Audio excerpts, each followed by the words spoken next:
Here are 1,167 circles. Each one represents 10 recorded COVID deaths in Australia since the pandemic began. Almost 80% of these deaths have been in New South Wales and Victoria. Together, these states make up more than half of the Australian population.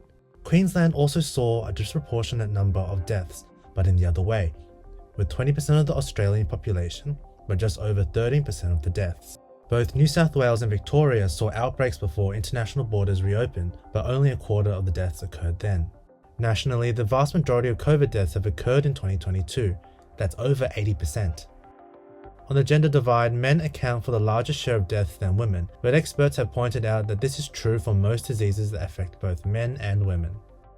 Meanwhile, though younger Australians make up a larger share of the population, the median age of Australians who died from COVID is 84.2, and more than a quarter of deaths have been over 90, a group that represents less than 1.5% of the population. So it's no surprise that 30% of all deaths have been in residential aged care, with a third of Australian aged care facilities recently experiencing outbreaks.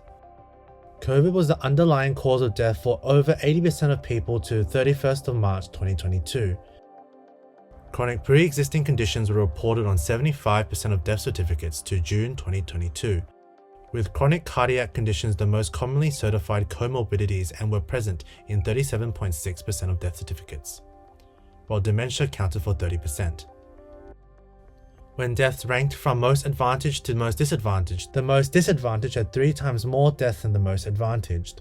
Some outbreaks in 2020 and 2021 had begun in more advantaged areas and spread to more disadvantaged areas, where households are bigger and isolating is harder.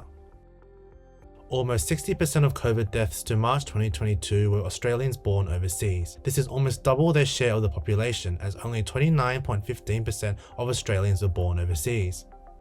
And when you adjust for differences in ages, people born in the Middle East had the highest COVID death rate.